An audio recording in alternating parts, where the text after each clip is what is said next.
A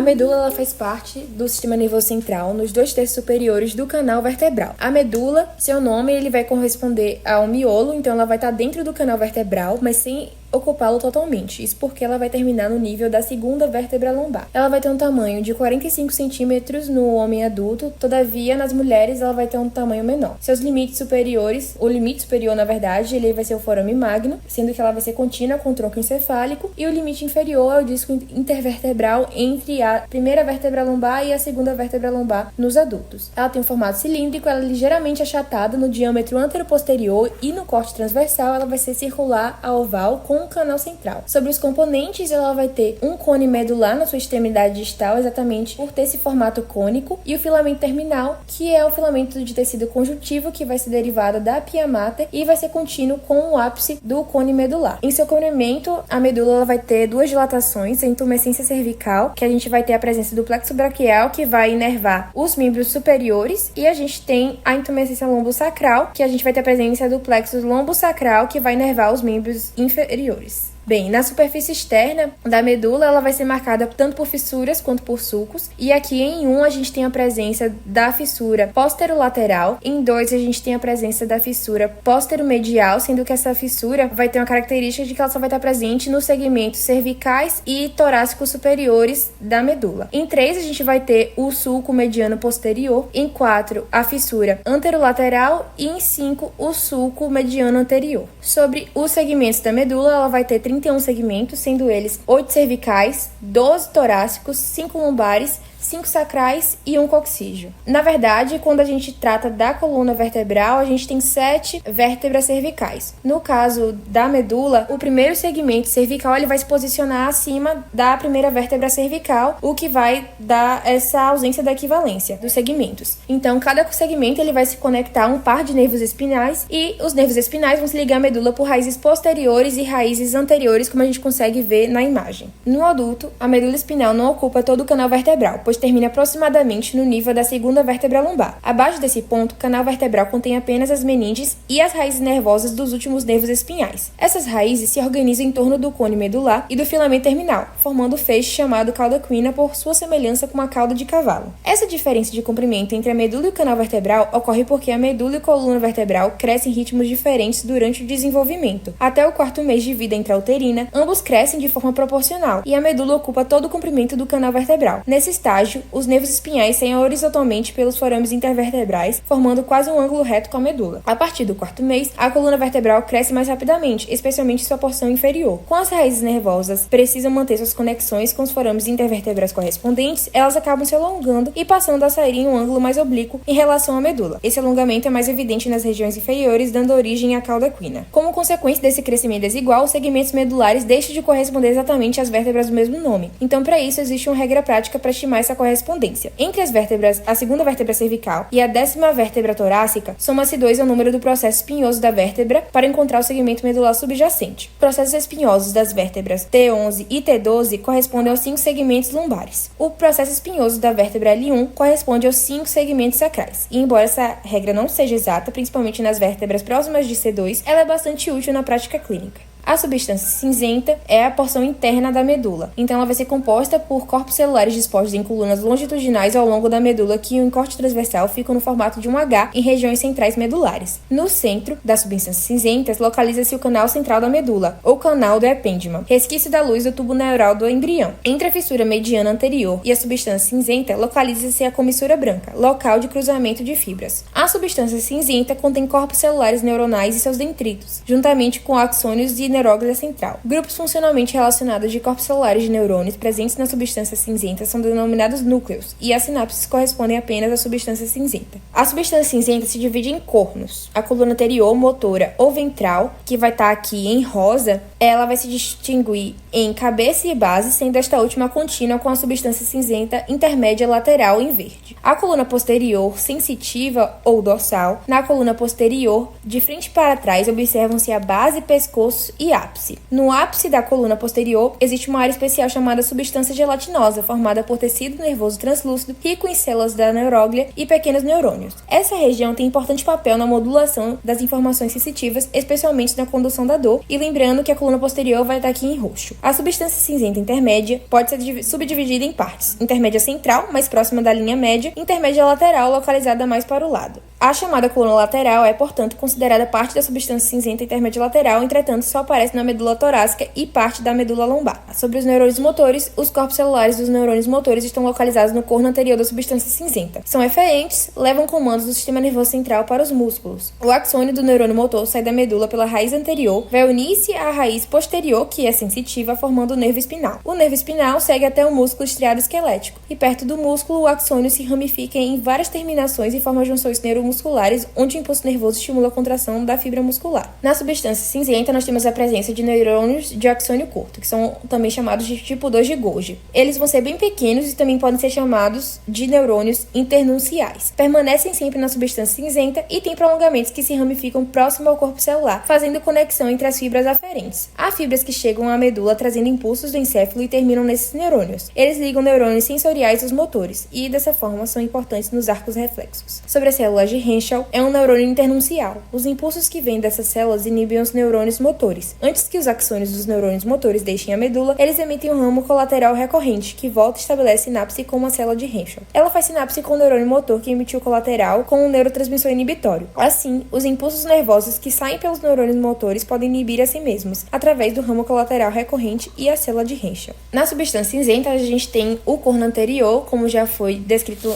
anteriormente, e nesse corno anterior a gente vai ter a presença dos núcleos. Na coluna anterior, os núcleos presentes na coluna anterior podem ser divididos de acordo com sua posição em dois grupos, medial e lateral. Os mediais, esses núcleos existem por toda a extensão da medula, os neurônios motores presentes neles inervam a musculatura associada ao esqueleto axial. Lateral, esses núcleos dão origem às fibras que inervam a musculatura apendicular. Eles estão presentes apenas nas regiões das intumescências cervical e lombar, locais dos plexos braquial e lombosacral. Nesse grupo, os neurônios motores que ficam na porção medial inervam a musculatura proximal dos membros. Os que ficam mais lateralmente inervam a musculatura distal dos membros. E sobre a coluna posterior, ela vai ter dois núcleos mais evidentes, o núcleo torácico dorsal e a substância gelatinosa. Sobre o núcleo torácico, esse núcleo só é evidente na região torácica e lombar alta. Ela está relacionada com a propriocepção inconsciente. Tem neurônios cordonais de projeção e os axônios desses neurônios vão em direção ao cerebelo. A substância gelatinosa, ela vai funcionar como um portão de dor, que é um mecanismo que regula a entrada de impulsos dolorosos no sistema nervoso. Para o funcionamento dele, é importante a chegada de fibras que vêm do tronco encefálico. Então vai receber fibras sensitivas que vão entrar pela raiz dorsal. E sobre as lâminas de Heckseth, distribuição dos neurônios medulares em extrato lâminas regulares, numeradas de 1 a 10 no sentido dorso-ventral. Então, as lâminas de 1 a 4, a gente vai ter uma área receptora. Ali terminam os neurônios das fibras esteroceptivas que penetram pelas raízes dorsais. Das lâminas de 5 e 6, elas vão receber informações proprioceptivas. A lâmina 9 vai conter neurônios motores que correspondem aos núcleos da coluna anterior. Os corpos celulares dos neurônios sensitivos não estão dentro da medula, mas sim nos gânglios da raiz posterior, ou gânglios espinais. Esses neurônios são pseudo-unipolares. Eles têm apenas um prolongamento longo que se divide em dois ramos. Um ramo periférico que leva a informação da pele, músculos ou articulações até o corpo celular, e o ramo central que vai levar o impulso do corpo celular até a medula espinal, substância cinzenta do corno posterior. Vão levar informações da periferia para o sistema nervoso central, por isso são chamados de neurônios aferentes.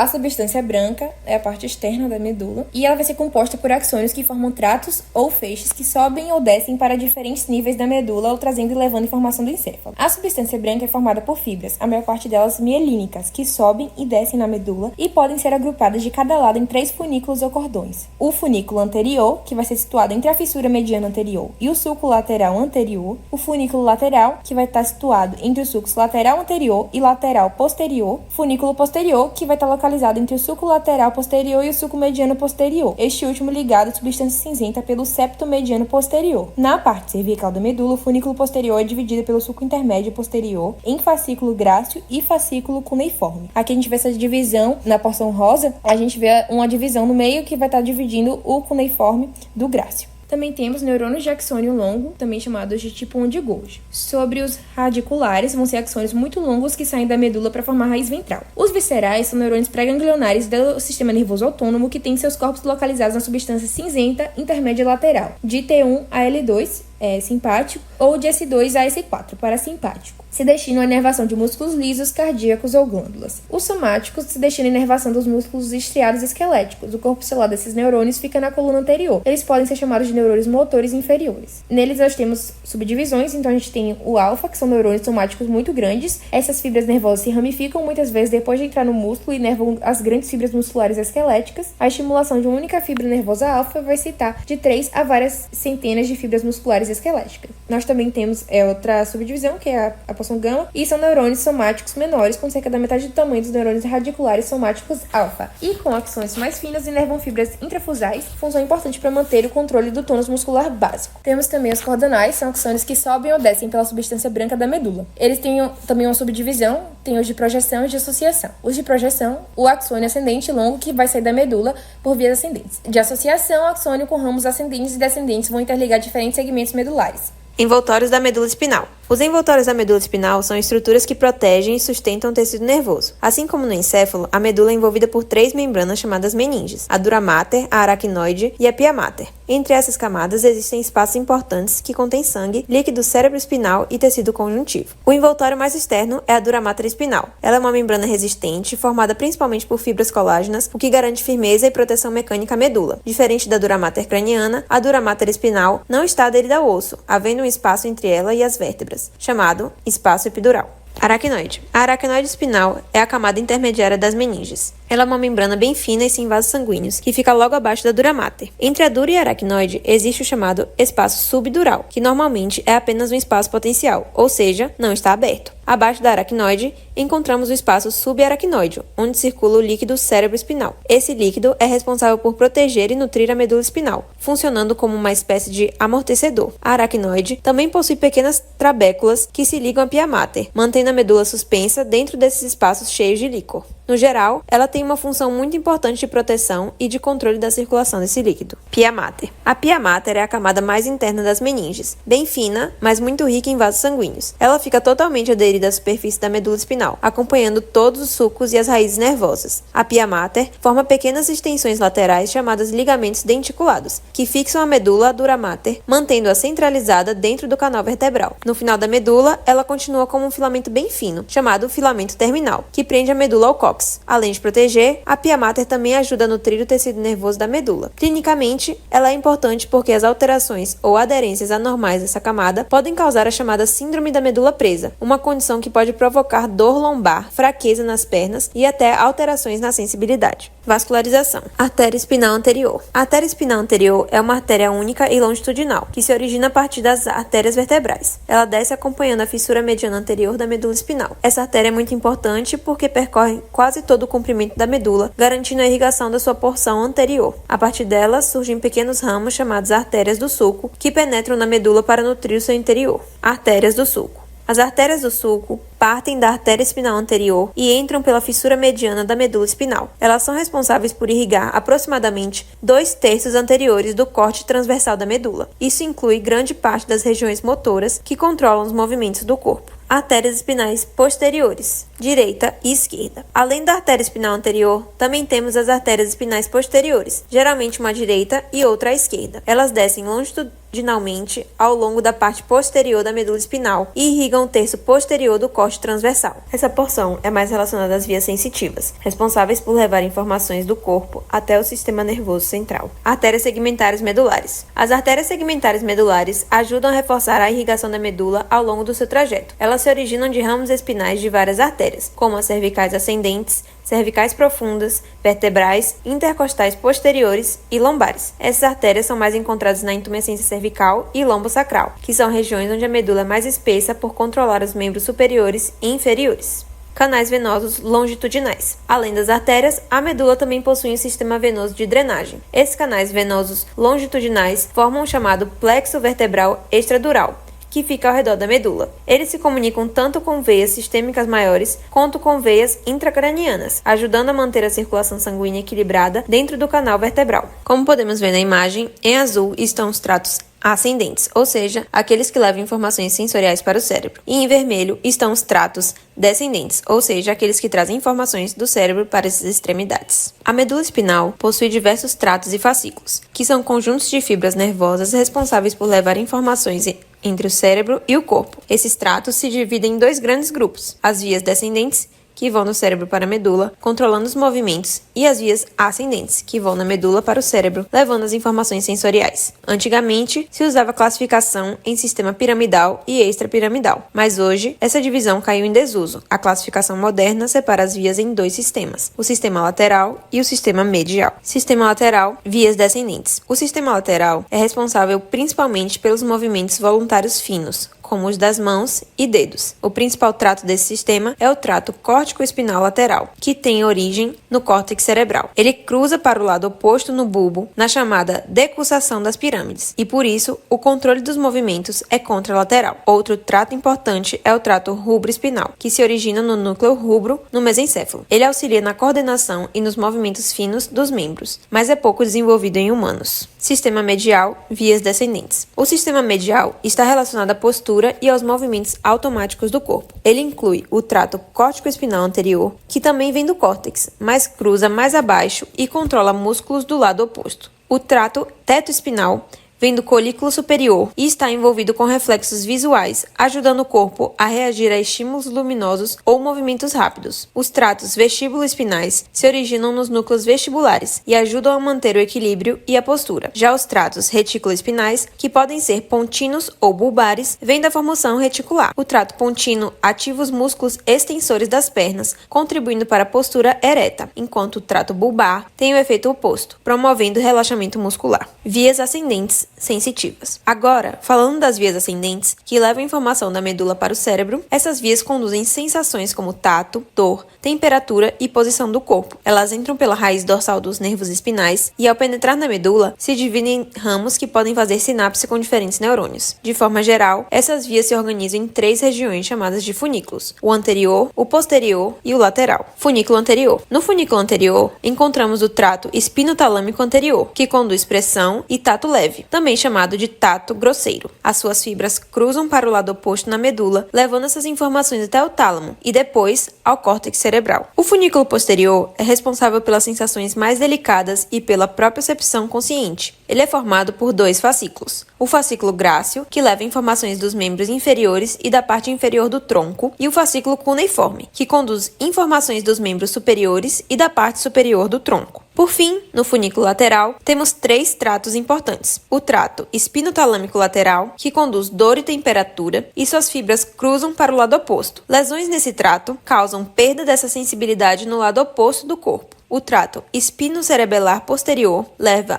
informações de propriocepção inconsciente, ou seja, sobre a posição corporal. Suas fibras não cruzam, permanecendo do mesmo lado. Já o trato espinocerebelar anterior também transmite propriocepção inconsciente, mas cruza 2 vezes, terminando no mesmo lado de origem. Lesões medulares. A lesão medular é qualquer dano à medula espinal que compromete suas vias motoras, sensitivas ou autonômicas. Dependendo da extensão e localização, pode causar paralisias, alterações de sensibilidade e disfunções esfincterianas. A medula pode ser afetada por traumatismos, causa mais comum, compressões, tumores, hérnias discais e abscessos, isquemia, síndrome da artéria espinal anterior, doenças degenerativas, infecciosas ou autoimunes, como a esclerose múltipla, poliomielite e sífilis. Lesão dos tratos ascendentes. Quando a lesão ocorre no trato espinotalâmico lateral, resulta em perda contralateral das sensações álgica e térmica abaixo do nível da lesão. Quando ocorre no trato espinotalâmico anterior, sua lesão resulta em perda contralateral das sensações de tato leve e pressão abaixo da lesão. O tato discriminativo não é perdido, pois é conduzido pelos fascículos grácil e cuneiforme. Quando ocorre nos fascículos grácil e cuneiforme, sua lesão resulta em perda da percepção da posição e movimento movimentos dos membros ipsilaterais abaixo da lesão. Quando há comprometimento do controle muscular, resulta em movimentos bruscos ou atáxicos. Pode haver também perda da sensação vibratória ipsilateral abaixo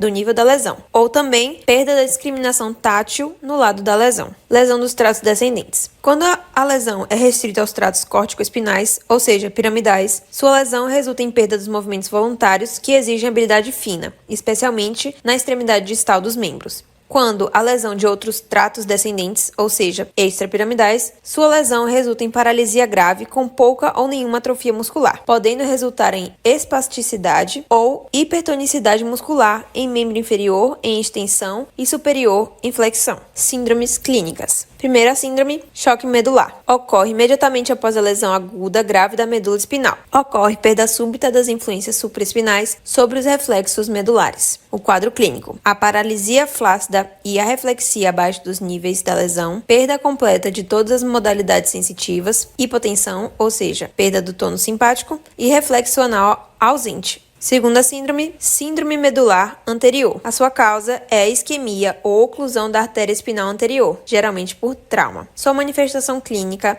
é a paralisia bilateral abaixo do nível da lesão, por lesão dos tratos córtico-espinais, perda bilateral da dor, temperatura e tato grosseiro, por lesão dos tratos espinotalâmicos. Pode ocorrer também a disfunção esfincteriana e perda do tônus simpático abaixo da lesão. Terceira síndrome, síndrome da medula espinal central. A sua causa é o dano à região central da medula, hipertensão cervical, como um trauma de chicote, que ocorre, por exemplo, num acidente de carro, quando a cabeça vai para frente e volta para trás, batendo no encosto do banco. Sua manifestação clínica é a fraqueza e perda sensitiva predominante nos membros superiores, com prognóstico geralmente bom se houver apenas edema. Quarta síndrome, síndrome da hemissecção medular. Sua causa é o ferimento por faca, projétil ou tumor unilateral. A manifestação clínica pode ocorrer tanto do lado do ferimento quanto no lado oposto. No mesmo lado do ferimento, pode ocorrer paralisia espástica e perda da propriocepção, vibração e tato discriminativo. Do outro lado,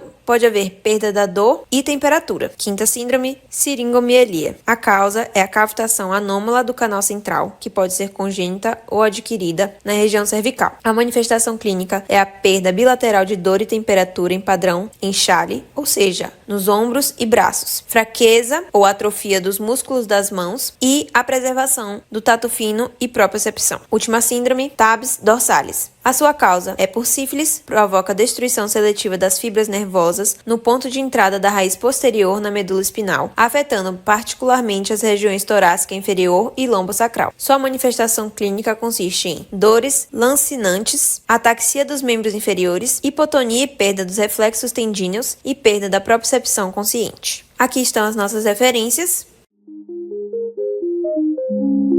Muito obrigada por nos acompanhar até aqui.